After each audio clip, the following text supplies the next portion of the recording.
and welcome to all of you in the Rabyd Nation. This is the Rabyd Atheist channel, and welcome to another edition of Deconversion Hangout, the time of where we kind of talk about deconversion. People who are struggling with their deconversion are welcome to have their questions, and on. That list goes. As such, it's a little bit more heavily moderated. My mods have been instructed to not allow preaching, all that jazz, so you can freely talk about whatever your deconversion issue might be. I'm your host, Ed Rabyd, a former pastor turned atheist, now a compassionate anti-theist, otherwise known as the Rabyd Atheist. So,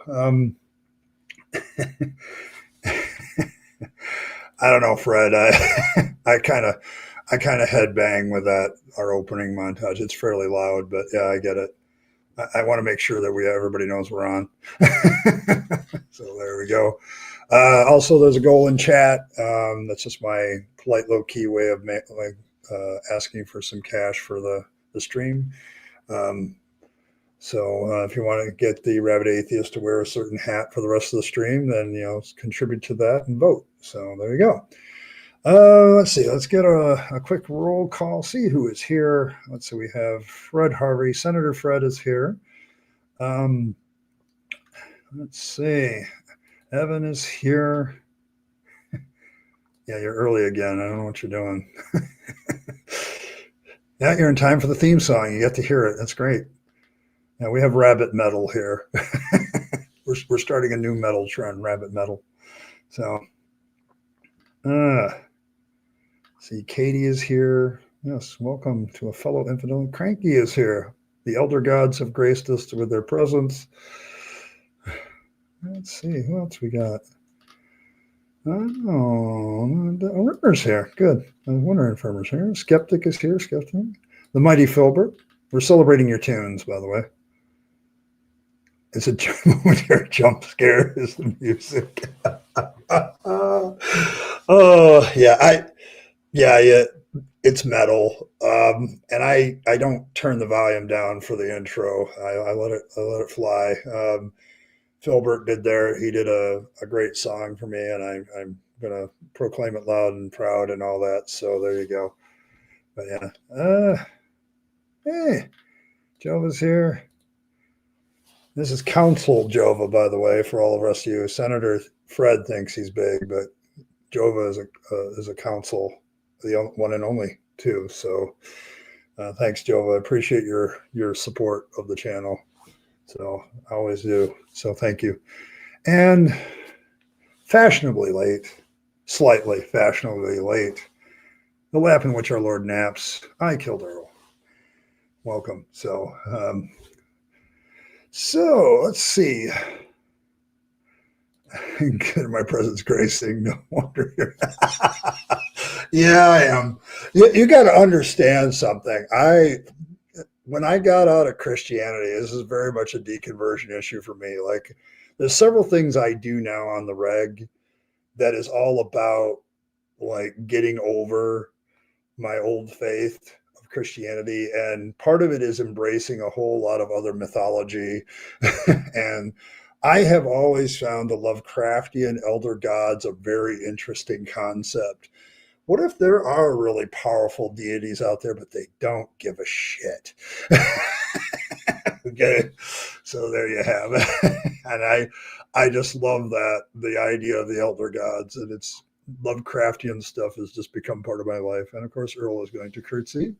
She is glad to see everybody. So there we go. But yes, this is cranky. This is all a large part of deconverting is just like getting over stuff. Like I'm a writer, the purity culture thing stuck with me. It probably still clings to me a little bit. And so, when I was doing writing, I would start writing sex scenes just to get over the purity culture stuff and all that stuff. So it's like, it's more of a, getting over certain things than anything else. And mythology, I started looking into Norse mythology, and I'd always had a fascination for Greek mythology, but, when the gods grace me with their presence, yes. I'm proud of his album by Nazareth. There you go. Yes, what if? Yes. I'm just saying. What if? What if? But there you are. If religion is Christianity, why isn't the Mary Sue Can?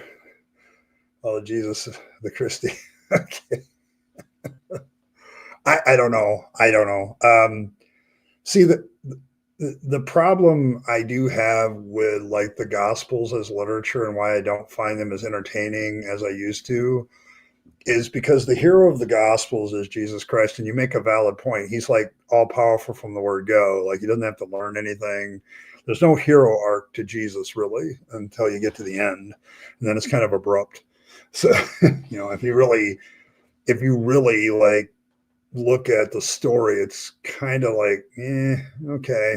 There's some conflict like between him and the religious leaders, and it escalates, and then other people get drawn in. But the hero himself, Jesus Christ, doesn't really have a hero arc per se. Like he's already everybody.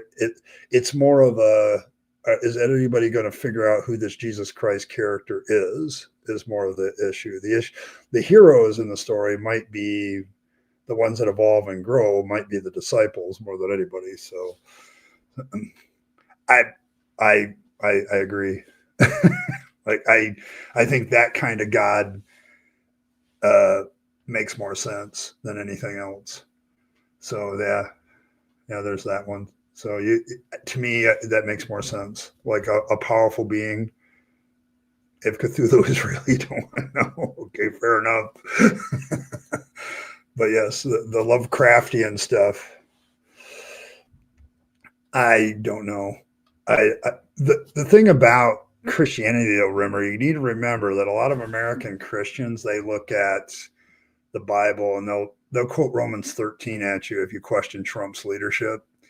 Like God put him in this position. Also, God put Biden there too, and then all of a sudden they'll quote a different verse from Psalms. So yes, horse mythology. We could do that too, but we're kind of more into rabbit mythology around here, Blossom. So there you go. Yeah, it's secondary character.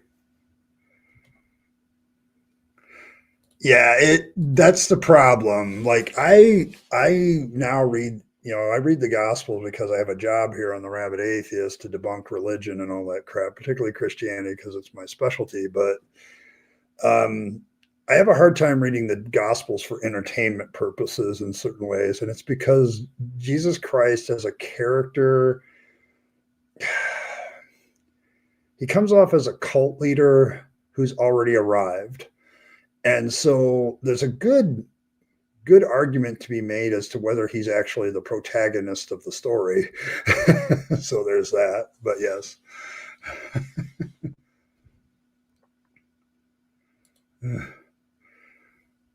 So they tend to be characters that change everyone around them instead. Yes, I think that's kind of what Jesus is designed to be. He's the character that initiates change. Everybody else is a dynamic character except Jesus. Like Jesus has got his, this is my purpose, this is my thing, and the rest of you are along for the ride kind of thing. So yes, it's an underdog story. It's the Robin Hood story that casts the guy being, yeah, okay, I get that, but it's like it's not a like growth and development of the main character story. He's already arrived. He's already God in flesh, supposedly. So yeah. It's been a while since we did that one. Yes, all praise your benevolent dictator. Fred did that earlier. Here, let me find it. Fred did that there. Yeah, see, yeah. Ave Edius, Rabidius, Maximus Caesar. So there you go. Fred was ahead of the curve. The guidelines, okay. Samurai Cop is a better character than Jesus. Oh, you had a problem with Paul? Yeah, I do too. Like Paul in the Book of Acts is kind of a dick. He really is. So there you go. But yes, he's Paul. Paul is a zealot, and that's his problem. Like the character of Paul he can't do anything halfway. Like it's all or nothing. Like when he's persecuting the church, he's got to go all the way to arresting them and putting them in jail. And when he stops it, he goes all the way the other direction. He can't. There's no moderation in Paul. Like if you want somebody to be a symbol of moderation in society, Paul ain't it. So that he was believed in hell. Okay, there you go. Yep.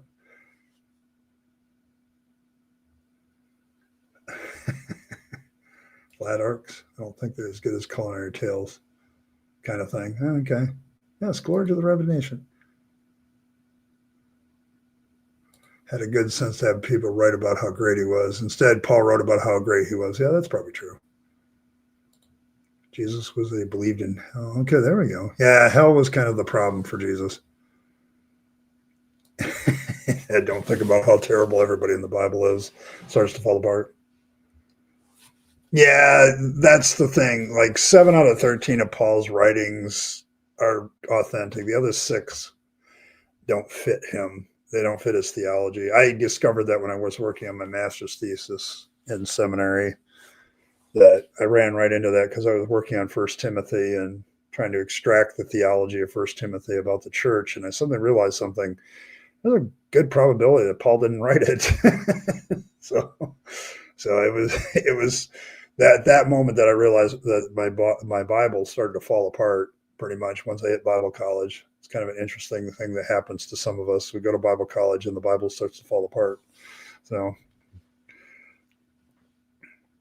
he's an incel? Oh, that's possible. I don't know a woman that would put up with him, Katie. I mean, see, we did the red flags of Jesus. For those of you who know the Apostle Paul, what would be the red flags of dating the Apostle Paul? What are the red flags? Are there more red flags for the Apostle Paul than Jesus? I mean, I'm asking. I'm just asking.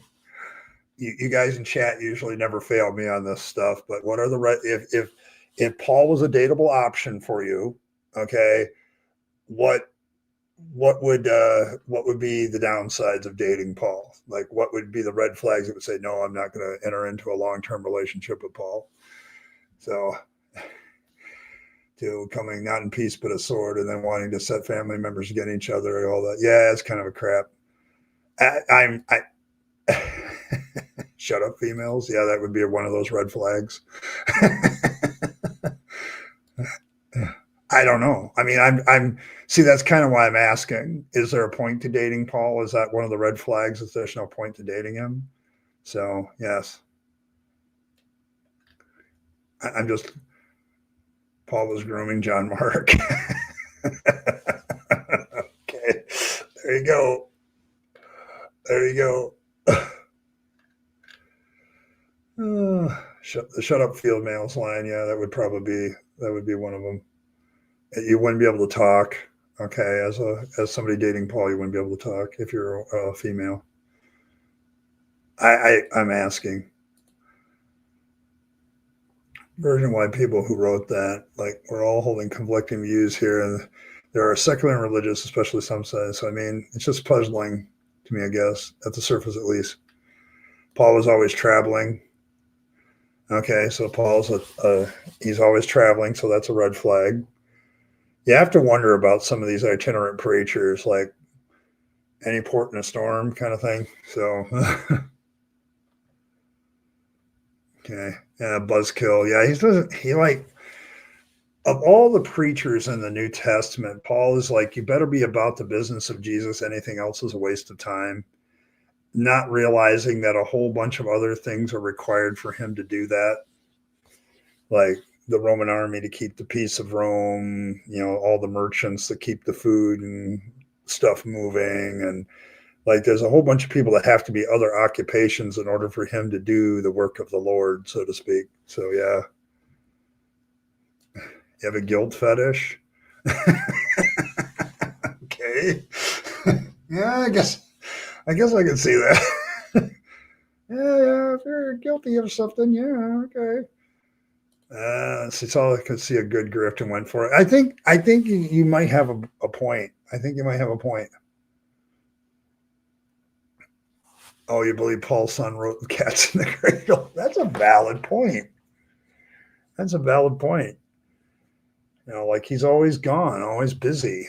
Like, I mean, if you're into all that stuff, but I think, yeah, you have a valid point. Like Paul is like, I think he's really undateable because like he's too busy. He's too busy to have time for anybody else but himself. So, and Jesus. So, but yeah, I can see this.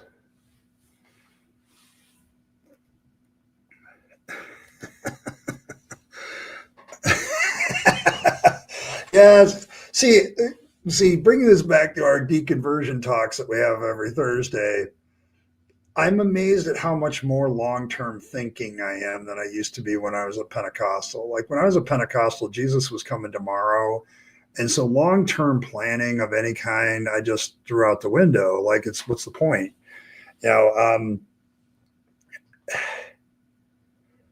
yeah, I don't see when you have an apocalyptic religion, what's the point of building a better future? It's kind of one of the problems that society has with religion, because religion has always got this, well, in the end, it's all for nothing anyway. So let's like, I don't understand why they yell at me for being nihilistic, because Christians have to be very nihilistic about the world, and yet they still want to be involved in politics and control it. And I just don't understand the apocalyptic mindset doing anything long term. And one of the things I got rid of was, I really probably should plan a little bit for the future. We might want to leave the world a better place than when we found it, that kind of thing. So yeah, he hated kids and didn't want any. I suppose if you're somebody who wants kids, that's not going to happen. I don't think you could do that. Oh man. I mean, he was pretty proud of the fact that he abstained, from being married and having sex. So I don't know.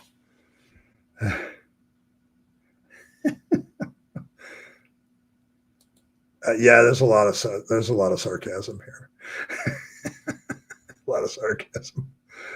Tomorrow, the sun will come up tomorrow. Yes. Let's see. Paul was probably likely Dame damage. If the horse put his ass on the dirt, that would turn women off. Okay. Yeah, having a brain damaged partner, that might be bad. Like I made the remark to somebody, I can't remember if it was online. It was probably online, but I made the remark that, Paul, when he tells this story in the book of Acts, like there's 2 or 3 different variants of the story that don't line up. And this is him telling the story every time. Like, it's like, did he have a problem keeping his story straight? Because the book of Acts, like, there's one account he gives to one ruler where everybody else saw something but couldn't hurt anything, and the next time everybody heard it but they couldn't see it. Like he gets all that stuff mixed up. Like it's like he doesn't have any consistency there. And then when he talks about it in his epistles, he's same thing. Like there's no consistency there either. It's funny. I don't know. All the beatings he took. Yeah, it's kind of one of those things. You wonder if he's into that sort of thing, though, with Merlin. I mean, is he into being beaten? Maybe there might be some women that might do that for him and probably enjoy it. Saying that Paul called the thorn could have been his ex-wife Tony and demanded child support. Maybe. I don't know. T2 transplanting? I don't know. Have I? Let's see. Not liking kids is probably one of the things that Paul got right. Okay. All right. Yeah, I get it, but it's like whoever's writing the story doesn't, if they're recording history, quote unquote, which I don't think they are,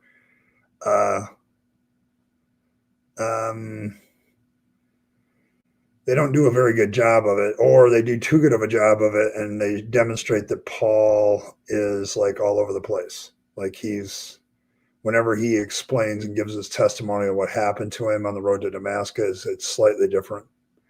So yeah, it's that one. Yeah, he's not the author, but Acts is like, if you read the different accounts where Paul is supposedly speaking about his conversion experience, he himself gets it mixed up. So like that's one of the things that doesn't line up. Like whoever's writing Acts either accurately records the fact that Paul was all over the place, or doesn't get his own story true when he records Paul. So he could have been impotent. That's possible. That would be a red flag for some, I'm sure.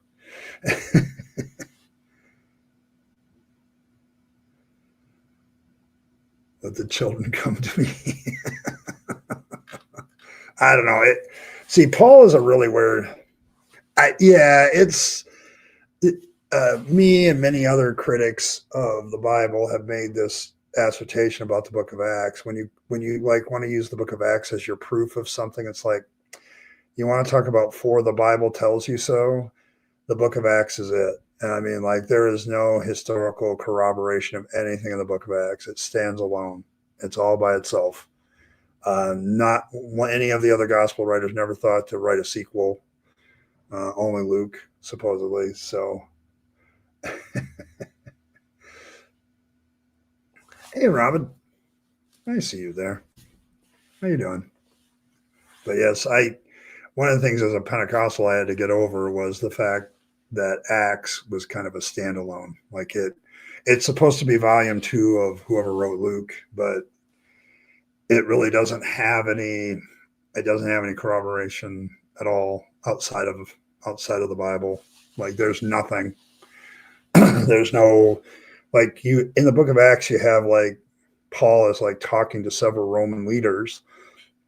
Wouldn't it have been nice if we had records of those Roman leaders, cases, and in there was we talked to this guy Paul and he had this story, but it doesn't exist.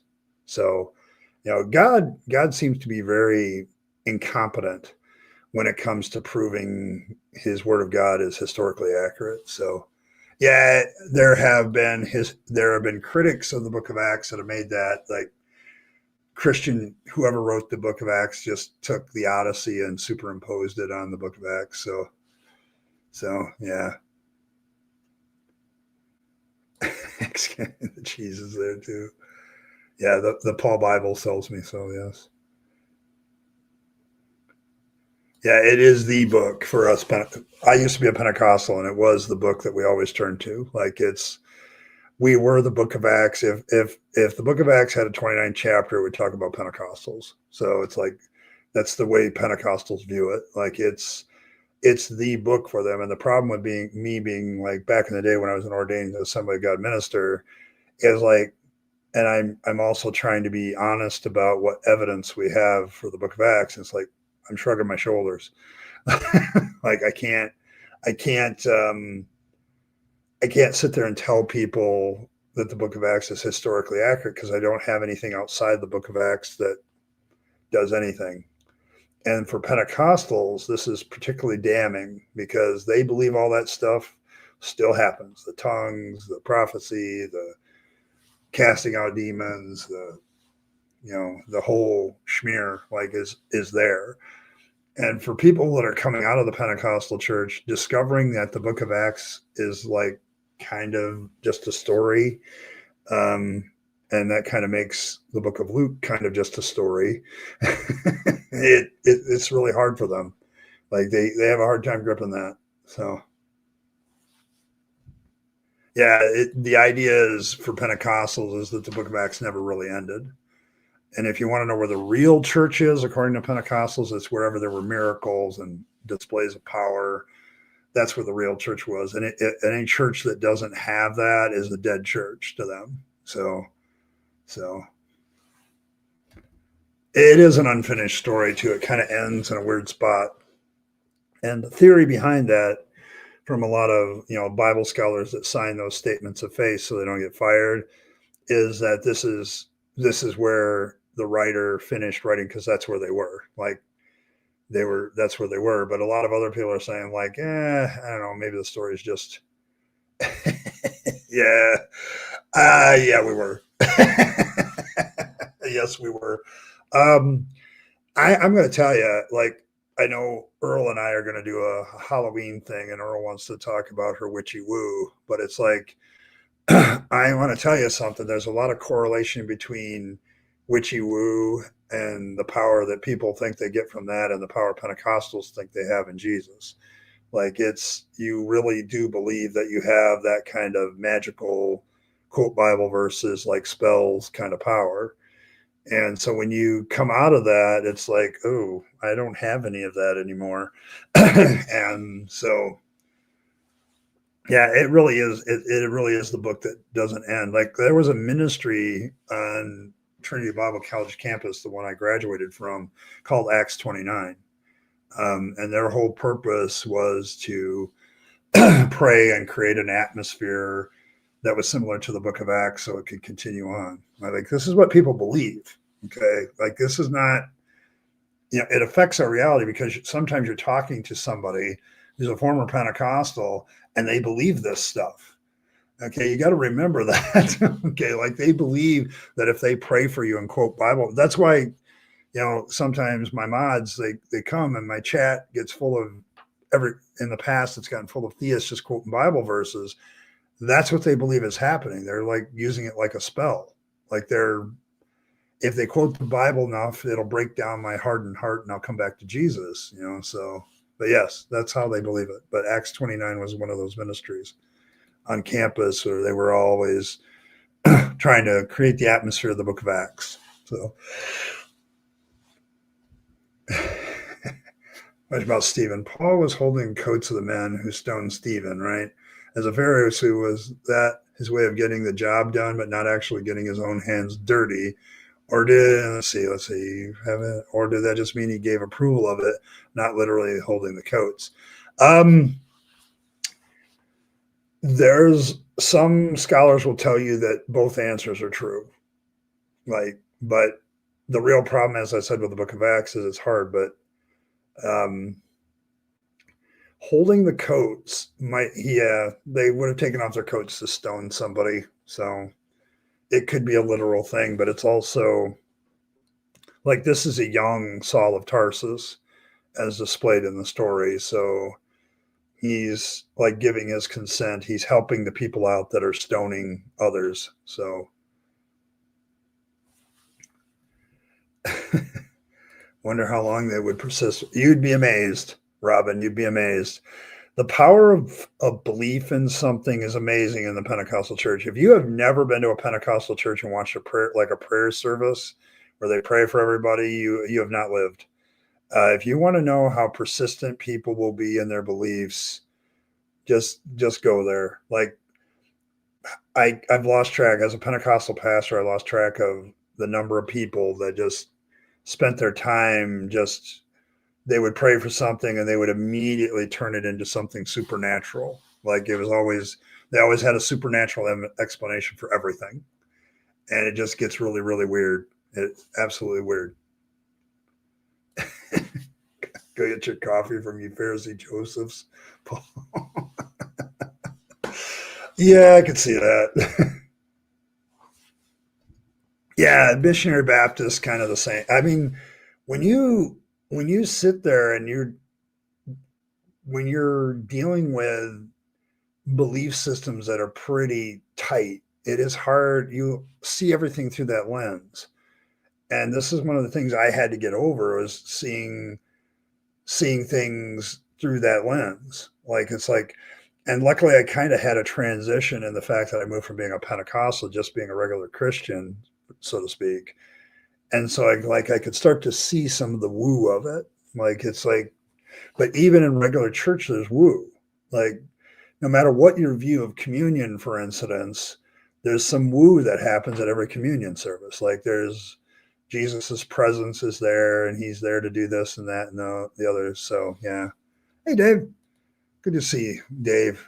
Hail Bigfoot, hail fangs, all that jazz. So there we go. Yeah, there. I would say, Merlin, you're on there. Like, it's mind bending. Like, when you go into a Pentecostal service, they're bending your brain.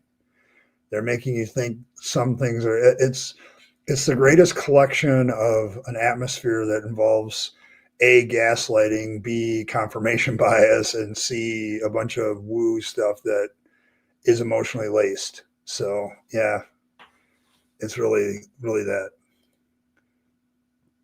Let's see, Christian Fiction 101. Faithful Christian is mocked for being faithful. Miracle happens and the people mock them, repent, and find Jesus. Yeah, that's pretty much sums it up.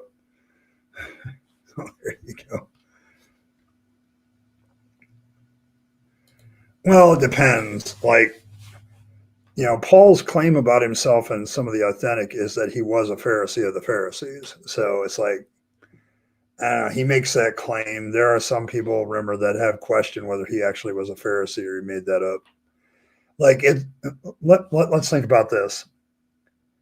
If Mr. Cold Case Detective hadn't had Prophet of Zod around calling him on his testimony experience, he'd still be like a big time apologist. Okay. But that's an advantage that we have in our society, right?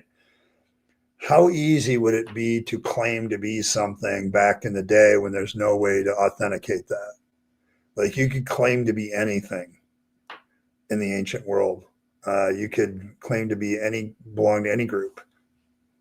And all you have to do is play into people's, like, expectations of that group.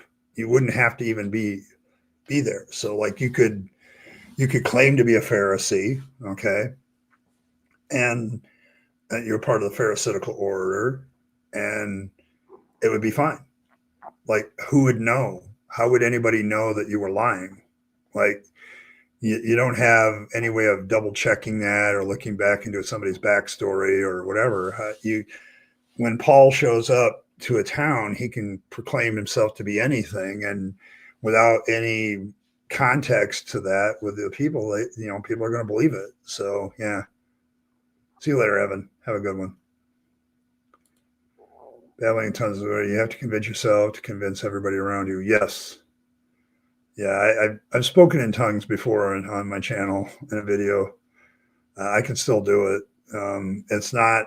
It's more a mental trick that you play on yourself than anything else. So yes, heavy laden with the Holy Ghost. There you go. There you go, Robin. Now you're talking my language. Gotta have the Holy Ghost do that stuff. Holy Spirit gonna get a hold of y'all. I've heard that line so many times. Yep. KVB about hell preaching years back. Confirmation having seen pagan real media saw as a form of ritual magic. Yes, it is. Like, I remember having that conversation after I left the church with another person who was still a Pentecostal. I'm like, it's the same rituals that pagans and everybody else do. Like, it's just you put a Christian wrapping on it. And they get mad about that, cranky. You're cranky, but they get angry. When you point that out to them, they get very, very angry. Hellfire, salvation preaching, that kind of thing is all designed to scare the living shit out of people. They yell about Halloween being scary, and I'm like, have you ever been to a hellfire and brimstone service as a child? So it's quite possible that he made it up, but I want you to think about an itinerant preacher back then. There's no videos, there's no audio recordings, there's no any of that. So you could literally be a completely different preacher everywhere you went. Like, there's no way to do that. So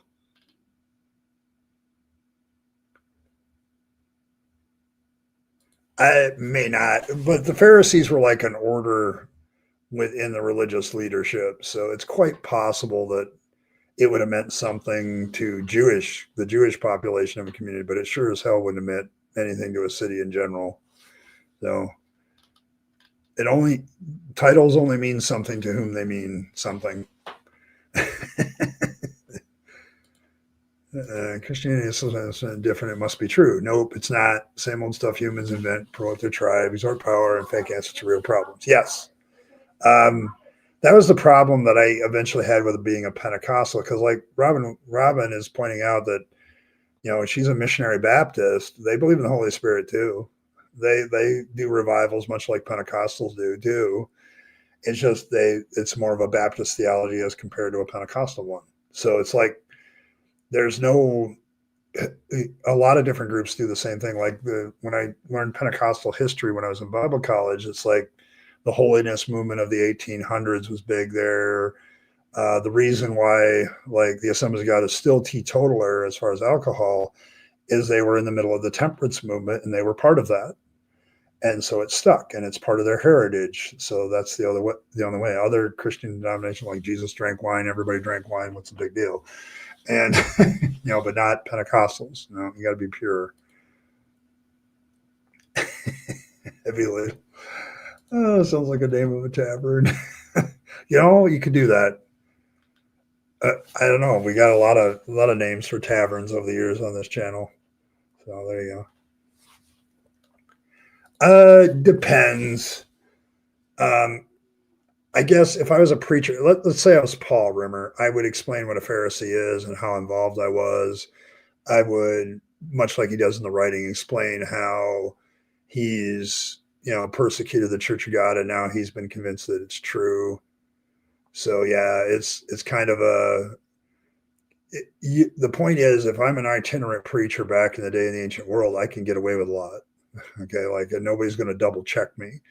Like the reason, Mr. Cold Case Detective got caught is because he wrote things and he had stuff in his videos. And, when you catch out a pastor for lying and doing bullshit, it's usually because of modern technology. Like you can't, like back in the day, I can't imagine how much grift went on of just people with bullshit in all kinds of areas.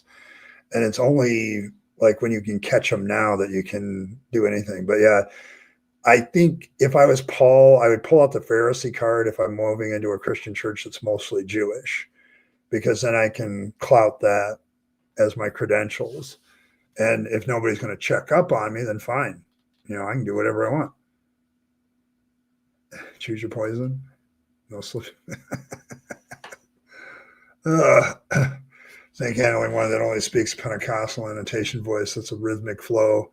Yes, I have actually been to one of those services, Skeptic, and I left very quickly because it was very eerie, paganish type feel. There's definitely a spirit of the place, but it ain't nothing demonic or anything. It's like there's this mentality that everybody's getting into. Definitely. I think over the years I've had a few deconverting people come by here coming out of that, and they're like, "What do I do about this?" I said, "I don't know. You got to get away from it. I don't know how you get away from it." So, but a lot of people that come out of that kind of movement see it as nuts. But yeah.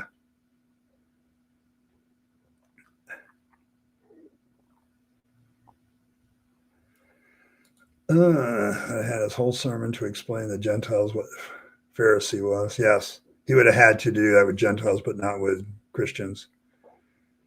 Yeah, Mormons don't like alcohol. Oh man. Gosh, they were just. Hold on. But like I live in Michigan with KISS.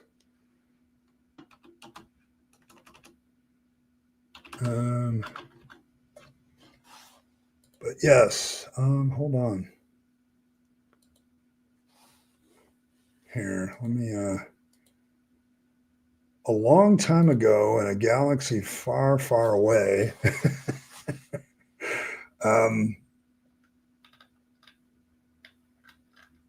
In 1975, I believe, this photo was taken. I was 6 years old, and I go to this town every day I go to work. So,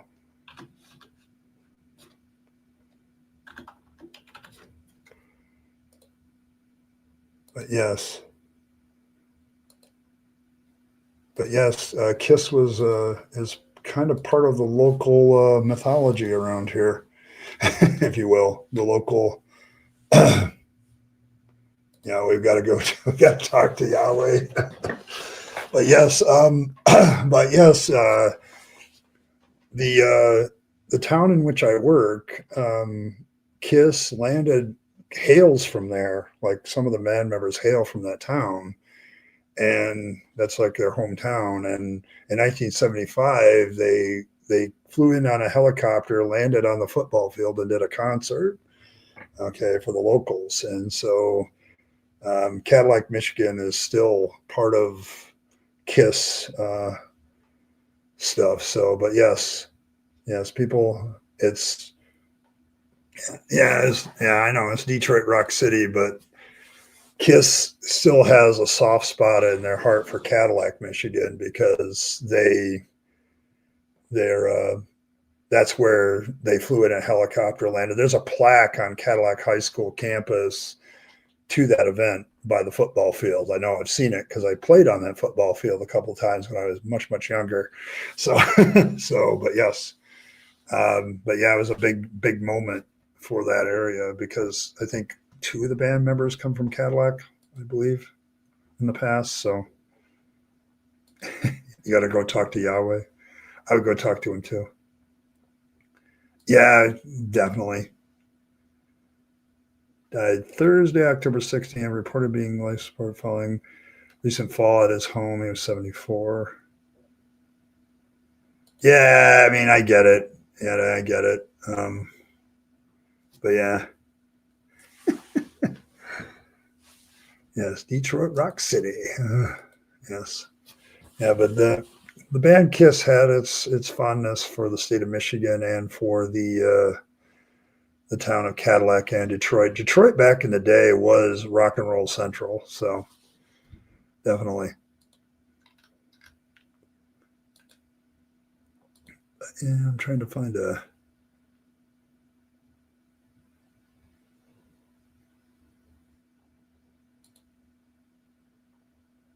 Here we go.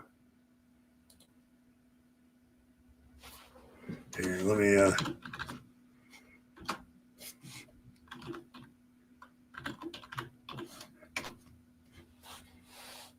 Let's see if I can get it in here.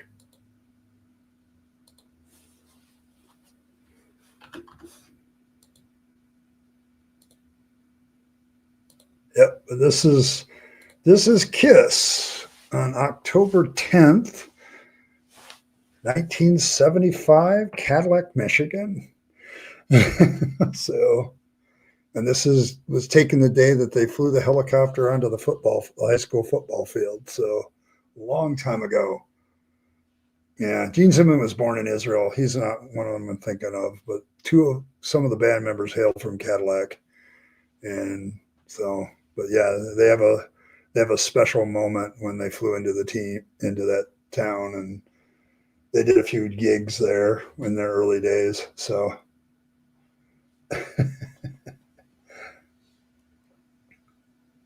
So, but yeah, there were some of them. But yeah, it's kind of a famous moment in Cadillac's history, so they keep a monument up to KISS there. So I always thought that was interesting. Kiss him goodbye. Oh, there we go. But you want to talk about a group of people, a band that was definitely breaking a lot of molds. They were definitely it. They're controversial in music for a lot of flipping reasons and good ones, by the way. But yes, this is a photo from a long time ago. Long time ago. But yeah, oh, it's too bad.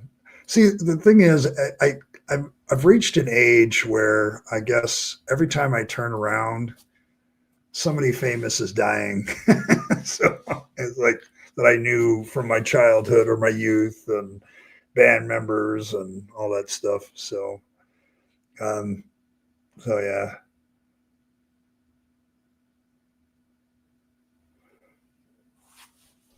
Well, that's what's claimed by some. But yeah, they went to Cadillac, Michigan, and did a gig, and it's a famous thing here in Michigan for some reason. But they flew in there and did a concert and the whole bit. They just were here. Let's see, Kiss and Cadillac. They just played a concert.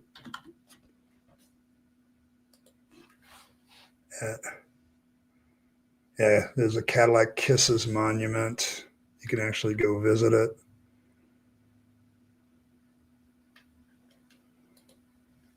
The 50th anniversary of when Kiss rocked Cadillac, Michigan was just a couple days ago. They actually did a concert on October 10th. So, but yeah, there's a close connection to Cadillac and Kiss. It's been there for over 50 years. So there you go. So mythology about bands. There you go. And people say that this can't happen with faith and religion. But yeah, they literally just did a concert on the 10th in the biggest venue in Cadillac, which isn't very big, but they did a private Kiss concert for them. So, but there you go. Some history, rock and roll history. Well, that's too bad. It's all my icons from my childhood band days are dying. It's hilarious. So, uh, oh, that's right. They played for Cadillac's homecoming that year. It was a homecoming game, and they played at halftime. That's right. And just this week they did a gig. Now I'm not sure if it's all the original members. Very few are touring anymore. So, but yeah, they did a gig. His kids are yeah, but yeah, like for some reason they came to Cadillac, Michigan to play for homecoming. And at that time, like 1975, they were starting to get big. So it was a big deal. They have like a monument there and everything. It's really weird. I played for a different team, so the Cadillac Vikings and us didn't get along very well. So now I've got Viking shit everywhere. Yeah, I remember that they had a comic book. They had their own comic book for a while. Didn't who did that? Did DC or Marvel do that? I can't remember. We ate all that up. But yeah, so there you go. A little bit of Kiss history and a little bit others. So yeah, they did movies too. It was just they were different. I remember though growing up in the church at that time, Kiss was like the Knights in Satan's service. Kiss at the amusement park. Yeah, Marvel did that. Okay, I was just wondering if it was Marvel or DC that did it.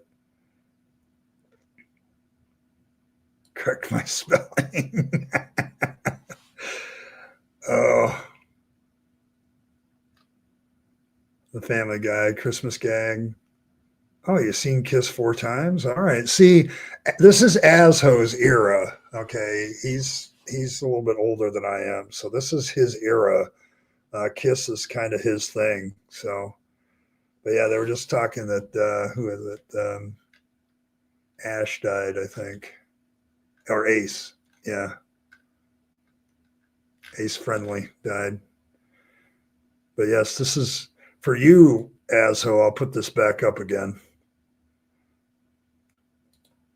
This is Kiss in Cadillac, Michigan, when they played a famous concert. They showed up for Cadillac High School's homecoming, and it's a historical event that's now 50 years old officially.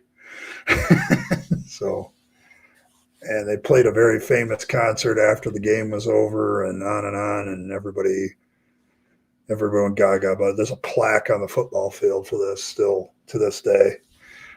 So there you go. 4 years ago. So the Knights and Satan's server was probably made up by Tipper Gore. Yes, I think that's true. Like you got to understand, growing up in like a fundamentalist home, Kiss was absolutely a rock and roll band of the devil. Okay, like my parents didn't really get on that crowd, but everybody else that was at church at the time when I was going to church as a kid were just like, no, you don't want to listen. These people are devoted to the devil and et cetera, et cetera, et cetera. So I'm telling you, man. Yeah, this photograph is 50 years old. It's a 50-year-old photograph. And I'm like, okay. So a TV show called The King Biscuit Flower Hour. I think that was right. The first album I ever owned was Kiss Destroyer. Okay, there you go. But yeah, I just remember growing up in the Pentecostal church, and Kiss was like the band of the devil. Like, yeah, so there you go. But there you go. Oh, Just to Kill, first album. Okay, there you go. Yeah, Kiss was evil in your home. Yeah, me too. Like, it was not. There was just no love for these people. Okay, Kiss was just the devil. They were the devil's servants. So, Server Jen being the businessman, he was used it for the band. Yeah, of course he did. See, the thing about a lot of that stuff, I found it funny, and now looking at it in retrospect, there's a reason why these bands like push the satanic image, because it gave them more clout and sold them more albums. The Christians, I don't think, ever figured out that, yeah, sure, just tell people we serve the devil, they'll buy more of our shit. So, there you go. But yeah, like Herman's and Theatrical, I don't see why they were so objectionable to parents. I really think there was other things going on there. It's like a control thing. Like Marlon said, my parents weren't religious, but they still hated Kiss.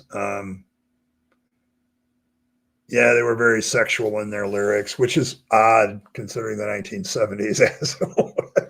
Have you listened to 1970s rock? Come on, man. I was made. Yes, yeah, it's probably one of those that was. I was made for loving you. And the funny thing is, so nothing's changed. Nothing's changed. Yeah, look it up. Yeah, there's another one. Oh, I think I have a few songs like that. I have Kiss in there for nostalgic reasons. So, but yeah. But yeah, it's funny that we're bringing up Kiss, because for me, they were just in the news a few days ago because I think some of them came to Cadillac to do a concert, and it's just weird these days seeing 70-year-old rockers do concerts. So there's that. Yeah, Stryper kind of sold it. Well, everybody, to be fair, Fred, everybody was doing hair metal back then. Like, by the time you get to Stryper, everybody's doing hair metal. So, Thou Shalt Not. There you go. Beth, I hear you calling. There you go. Yeah. Oh, the Sex Pistols. Let's mention them. Oh, hey, John. Good to see you, man. I assume Holland's still there. That's good. There you go. Beth. Okay. Yeah, glam rock in the UK and Australia. Yeah, like Kiss was the first one. I'll give them credit for kind of being the first one to do this thing. And that's why they stood out for a while, but then everybody started doing it. So the devil, they have found a way to make money with both. Yes. But that's the thing. Like, Skeptic, I remember back then, like, there was a pair of brothers called the Peters brothers would be going around talking about the evils of rock and roll. And I'm thinking to myself, you're giving these guys even more publicity. Like, they would go on talk show hosts and everything else. And these bands, like, that had, demonic imagery on their covers and whatever else, kids would go away from the Peters brothers and go buy the albums. It's like, oh, wow, this is pissing off the squares. Let's go buy it. So, the Carpenters, really? Well, don't get me wrong. Carpenters, oh man, that girl could sing. but you know, so really, Dreaming Jay Hawkins. I'll have to look that up. But yeah, there's the people that do things that are the innovators and the ones that make it popular. So the more public the band had, the more public the anti-band propaganda had. Yes, exactly. It was just so funny. Like I remember, like there were movies back then too that all of a sudden Christians would come out against, and it made the movie more popular than it should have been. Like people, well, I wonder why the Christians are all pissed off. So they go see it. So how good the labels were. Arthur Brown, Alice Cooper. Yeah, Alice Cooper's still around. He still does shit. So he's still. I mean, I don't know if he still has his radio show, but I know 5 years ago he had a radio show. They were just playing old music. So cassette tapes. You did that too, huh? Like I remember listening. What was it? There was several top 40s. Probably the most famous one was the one with Casey Kasem, America's Top 40, and he would play the whole song. He was one of the few that played the whole song, and then you'd have all these kids buy their tape recorders with the radio on, waiting to record the song so they could play it later. The things we had to do to bootleg stuff. So, yeah, we're gonna do it. Gonna do it. Now, you know, you snuck music like Kiss into your house. Oh my god. Yeah, I was sneaking Metallica and Megadeth into mine. So, um, yeah, he's still out there. Like Alice Cooper is still out there. So, I mean, some of his songs are really really good. So, he had mad mixtapes from your dad's records. But the X and Sex was a great song. My youth pastor hated when I would play that over the sound system. Yeah, I bet he did. The DJ would talk through the beginning, so you missed 30 seconds of the song. Yes, that would happen. Probably Casey Kasem was the best of the lot because he didn't always do that because he knew what kids were doing. He's like, they're recording it, but I don't care. You know, Casey Kasem, the original voice of Shaggy from Scooby Doo. So,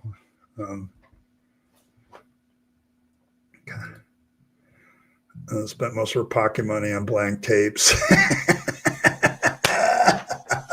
You did 8-tracks too. My dad had an 8-track player, the original CD player before there were CDs. Yes, these are the good days. Good days. But yes, there was a time when we were all much more wild, free, and did stupid shit. And we're all so glad that the video recording wasn't as popular. Black Oak, Arkansas. Why do I know them? Scooby Doo was too sexual too? Well, yeah.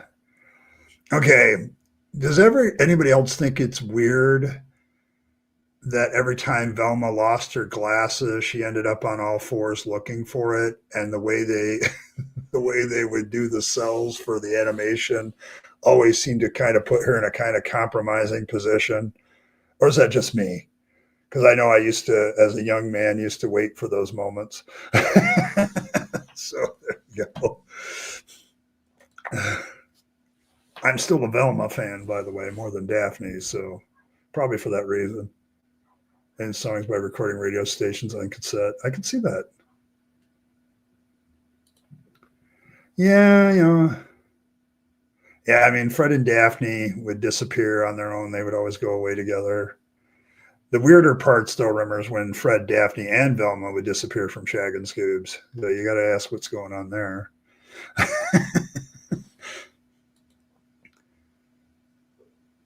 Oh, you still do a stupid shit. So you haven't grown up yet. There you go. That's fine. It's just different stupid shit. Jesus Christ Superstar. My church was against it. Like they thought it was an evil portrayal of Jesus. So Yeah, so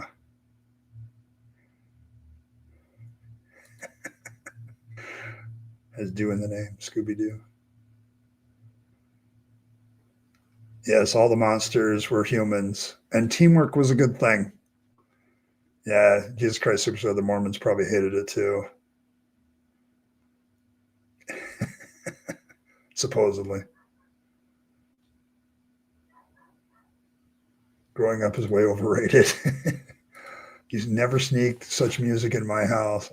I was the holy one that my parents listened to some rock or something and show I had no interest in the devil's music. Oh my goodness. So yeah. They're lighting up, man. Like yeah. I think one of the greatest scenes in the one movie of Scooby Doo is you see the mystery machine and there's smoke coming out of it, and you just know it's Shag and Scoobs in the back. And it's not just that they're cooking hot dogs either. And what isn't exactly is in a Scooby snack that makes them so popular with everybody? Like everybody wants a Scooby snack. It's not just dogs. Shag wants them. Other people want them. Yeah, because he probably was. Did they? The Catholic Church of Georgia? Yeah, see, that's kind of like, yeah. Yes. Are they hash brownies? Is that what they are? Is that what Scooby snacks are? Because I have my theories. Mm.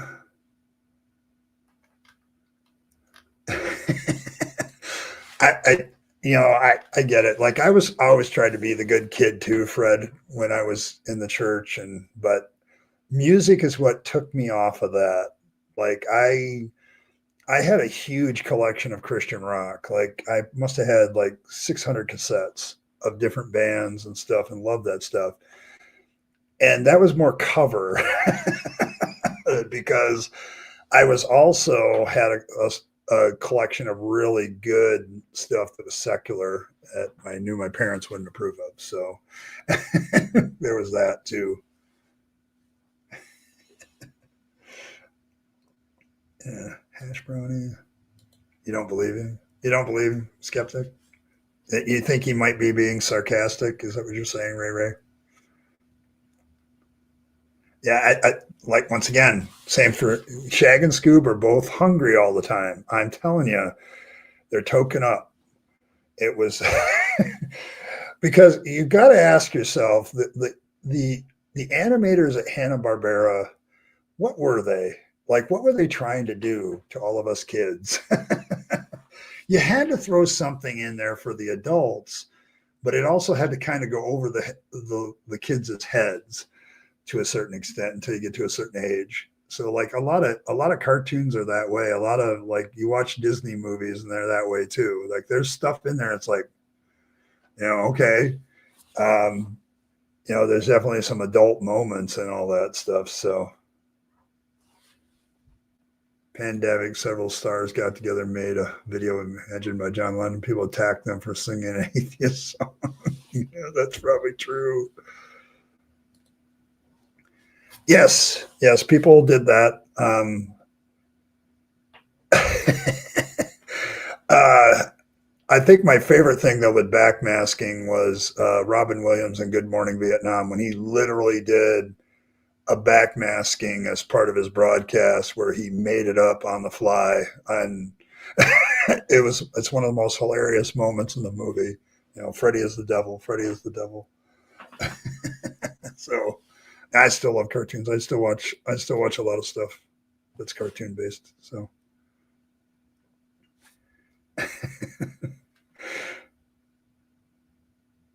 wait, we couldn't even get Kool-Aid. Couldn't even get Kool-Aid. Oh my goodness.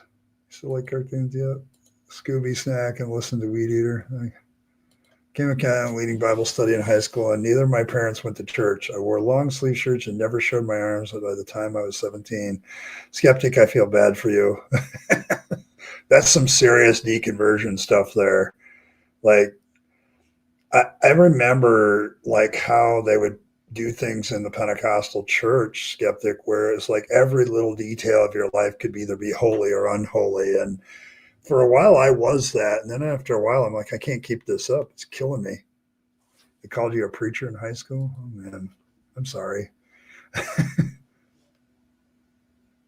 Daffy,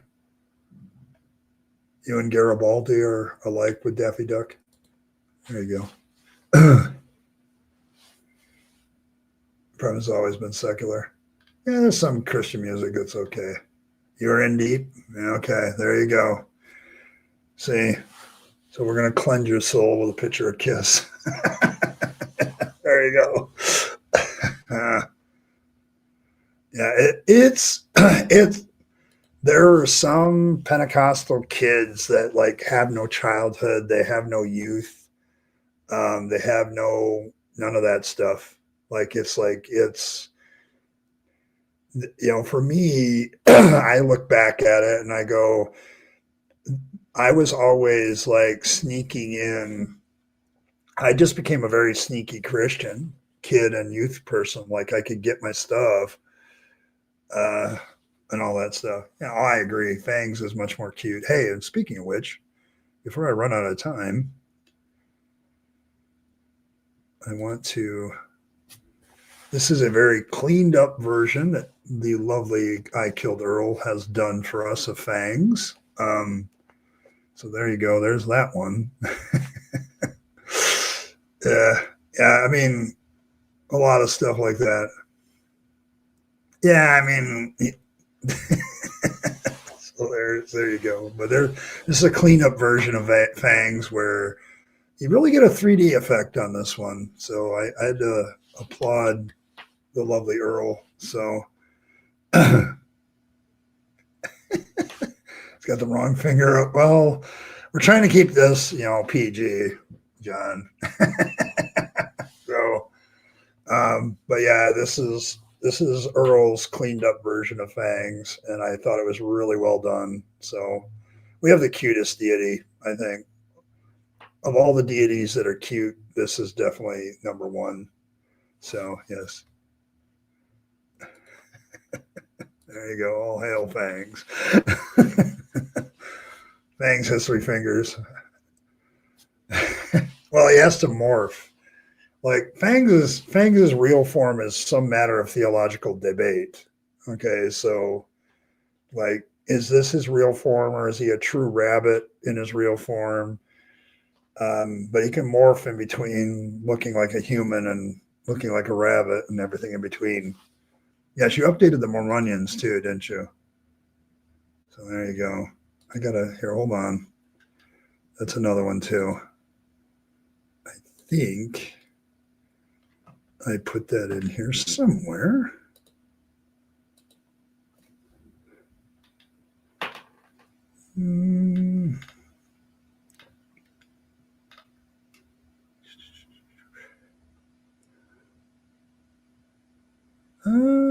I don't know. Hold on.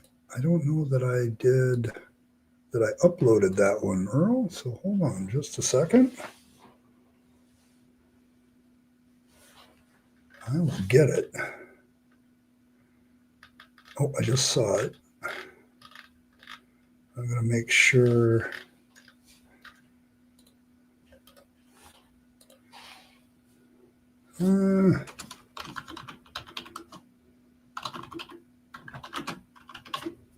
There we go. Here, let me load that one up because this is good work. You guys are going to like this one. She updated the Mormons.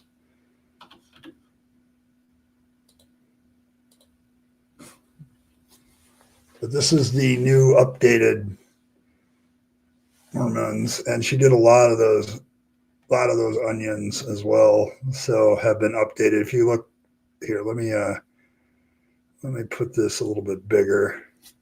But you can also see like a lot of the Mormonians. There's some of them that have purple eyes now. They're cleaned up quite a bit.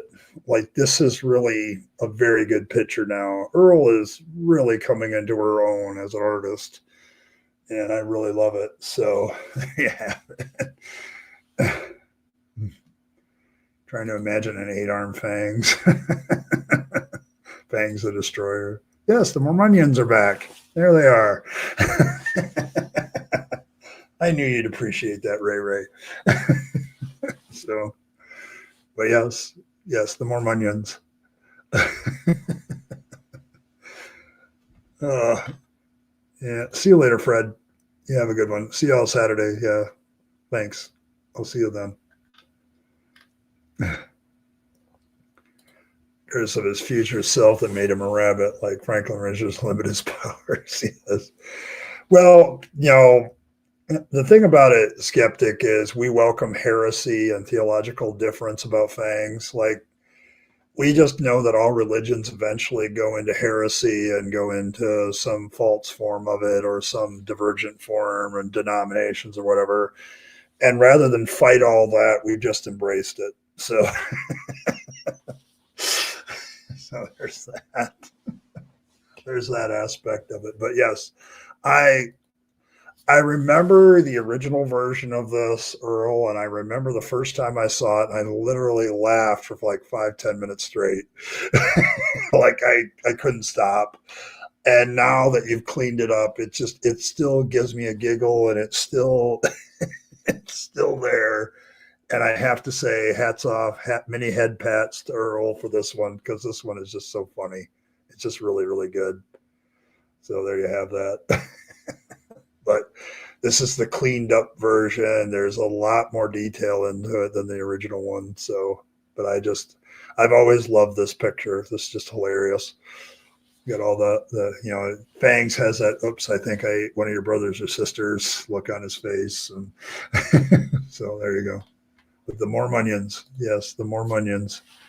They are here. Oh my goodness. Oh,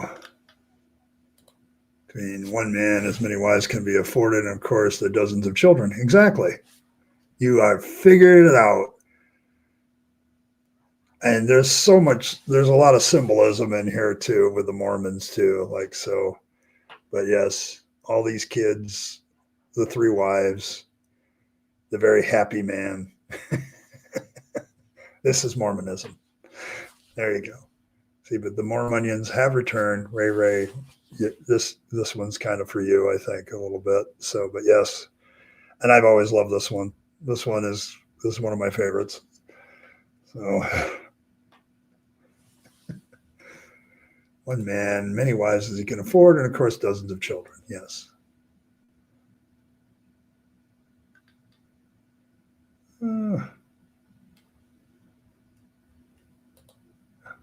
Black say elder god? Yeah, could be. I don't know. But yeah. I don't know. I think I'm trying to remember, but we also started to put the elder gods in some of these things too. But I'm trying to remember which one we did first, where there was an elder god in the background. Oh yeah, we had to have that. The white shirt. Yep. The absolute grin on his face because he's got 3 wives. Makes it very handy. Things like that. So, but the white shirt, the whole bit. Because we're still like spoofing different religions. I think the Seventh-day Adventists are next on the clock, but I let Earl cook and do what she does, because when this is like brilliant. When I remember seeing this first time, she was like still learning her craft, and now it's like it looks so much better. Yeah, the concubine servants and his wives servants. Yes, yeah. You gotta. But we're sticking with the Mormons here. So the Mormonians were born. Gosh, I think there's another one in here that I wanted to show of her cleaning up the Mormons. Oh yes. I'm going to call this one.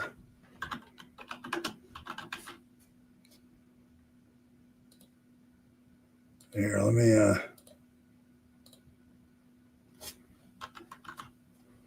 Here we go. But Earl also, like, if you want to see a larger picture of the Mormonians that she altered a little bit, there you go. There you go.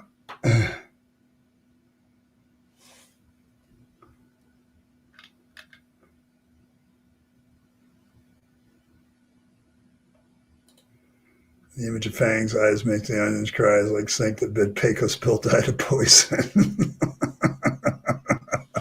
Yeah, it could be. It could be.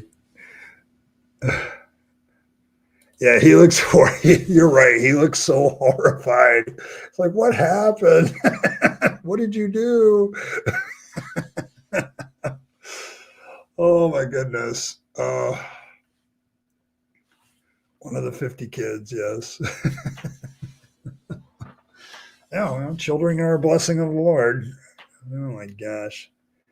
But yeah, I, it's just good stuff, Earl. Just good stuff. And I'm glad you're cleaning up some of your older stuff and taking some of your skill and tweaking it a bit. I mean, I think that's the great advantage of digital art. Like you can go back and redo something and make it better. And I think that's one of the advantages of digital art. But I can still enjoy it as it is in process. And this is classic here. This is great stuff. But yes, Fangs. I do love Fangs in this one because there's so many ways to interpret the look on his face. I think it's just I really, at 42 onions, I don't know. I can count them. Thanks, Philbert. See you later, Philbert. Have a good one. I'm about to take off myself in about 5 minutes too, because I gotta get ready for work. It's my Friday coming up, and then I have one more week of work, and then I'm off for a week on vacation. So, not that I'm going anywhere, but so there you have it. But thank you, Philbert. Appreciate it, and thanks for the song. It's still a classic around here. I don't know, 42 onions. I don't know if we can fit that many. I know what you're saying, though.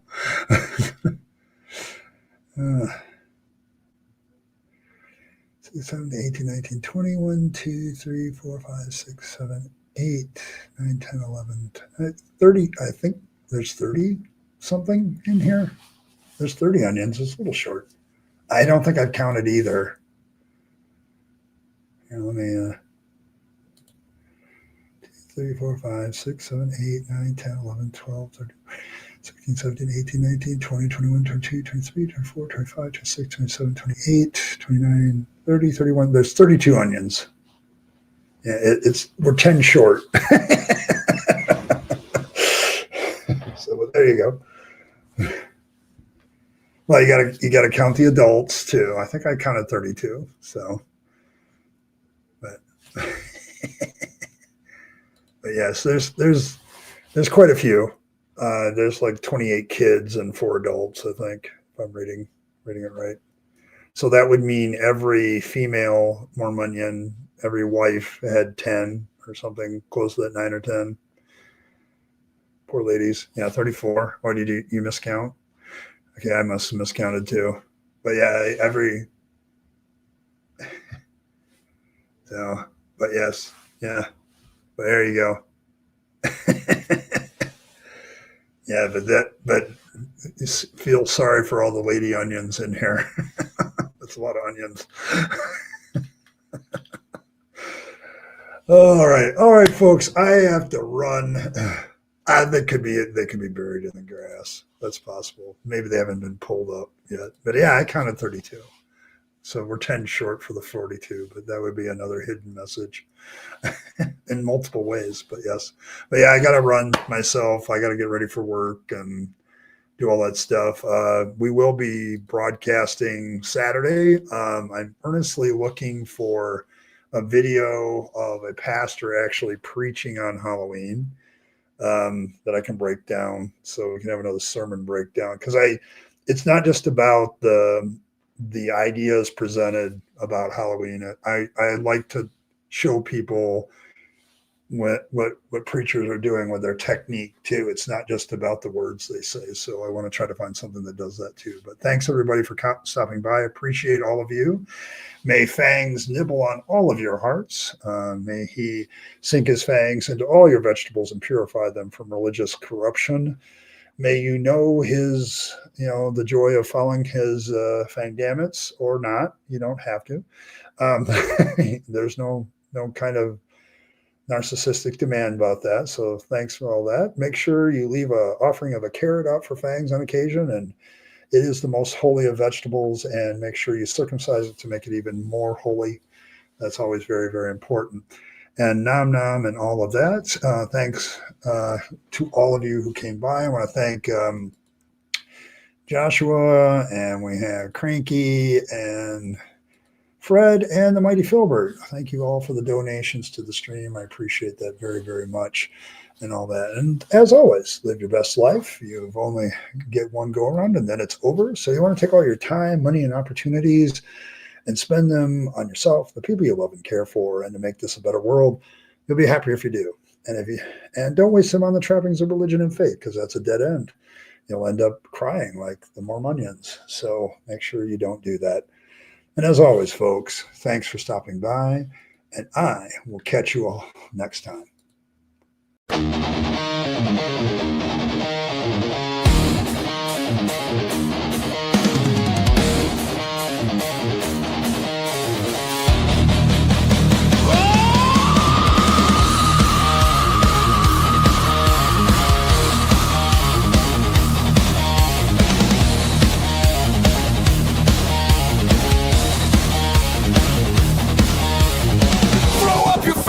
It's time to take a stand.